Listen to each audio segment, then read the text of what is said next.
You ever notice how staying at home hits different for some people? Like, while everyone else is talking about travel goals, weekend plans, and getting out more, there's this whole group of us who feel completely at peace just being in our own space.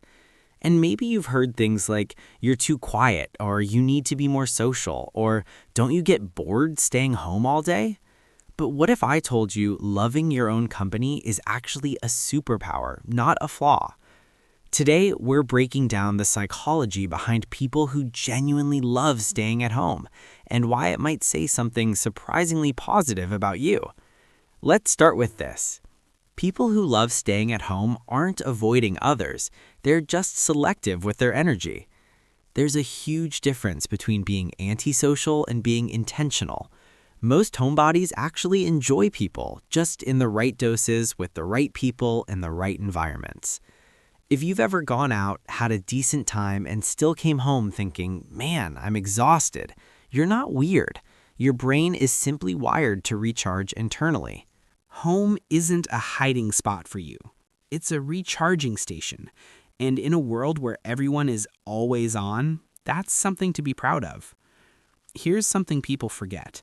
Most of us spend our day being 70% of ourselves. At work, you have to act a certain way. Around acquaintances, you keep some thoughts to yourself. Even around friends or family, you might hide parts of your personality just to keep the peace. But at home, you're 100% you. No mask, no filter, no performance. Your brain loves environments where it doesn't have to constantly monitor and adjust. That's why home feels peaceful. It's the one place where your nervous system can actually relax. Some people crave constant stimulation. Others crave authenticity. If you love staying home, there's a good chance you're someone who values feeling grounded more than feeling entertained. A lot of homebodies have this trait. They think deeply before they act. You're the type who plays out scenarios in your head. You reflect, you plan, you imagine, you analyze.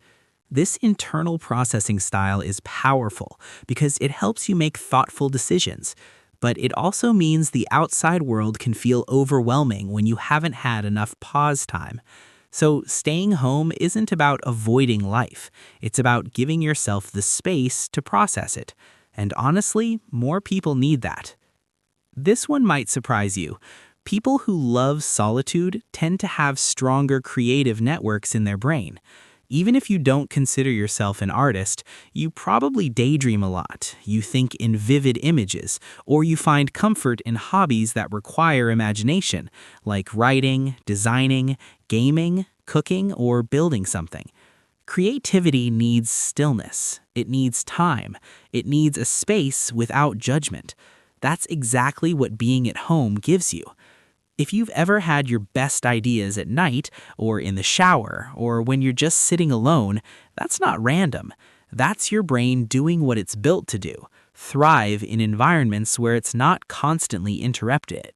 Let's be honest, the world can be loud. People's expectations, social pressure, comparison, drama you didn't ask for. Home is the one place where you control the volume. People who love staying home usually have a strong sense of emotional boundaries. You've learned, maybe the hard way, that not every situation deserves your presence, and not every person deserves your energy. That's emotional maturity, even if nobody gives you credit for it. Choosing peace over chaos isn't boring, it's smart. Here's the twist, and this is where the psychology gets interesting. Loving your home can be a healthy preference, or it can turn into a quiet form of avoidance. Sometimes staying home feels good because it's peaceful. Other times it feels good because you're avoiding discomfort, like failure, judgment, uncertainty, or change. So ask yourself this simple question. Does staying home make my life fuller or smaller? If staying home helps you recharge, reflect, create, and grow, that's healthy. But if staying home is slowly shrinking your world, leaving you stuck in the same routines, avoiding challenges, or feeling behind, then it's time to stretch a little. Not dramatically, not suddenly, just one small step beyond your comfort zone. because growth doesn't happen in isolation. Reflection happens at home, but transformation happens out there. Here are a few small, manageable steps to keep home your safe place without letting it become your entire world. 1. Create a mini social routine. Instead of forcing yourself to go out more, create one tiny weekly ritual, like going for a walk at the same park, visiting the same cafe, or calling one friend every Sunday. Consistency beats intensity. 2. Add one new input every week. A new podcast episode, a new book chapter, a new skill video. A small dose of external inspiration can spark internal creativity. 3. Design your home for growth, not escape. Make your space support who you want to become. A reading corner, a small workout mat, a desk that feels inspiring. Your environment shapes your habits. 4. Practice the one-step rule. If something feels overwhelming, like cleaning, working out, or starting a project, just commit to one step. One drawer, 1 minute, one sentence. Momentum is built in tiny layers. 5. Schedule your recharge time intentionally. When you choose rest, it empowers you. When you fall into rest accidentally, it drains you. Structure gives freedom.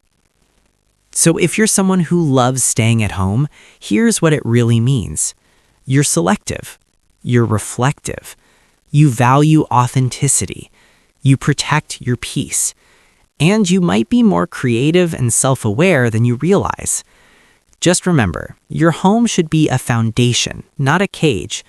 Start with one small step today. Maybe clean a tiny corner of your room. Maybe go for a short walk. Maybe journal for 5 minutes.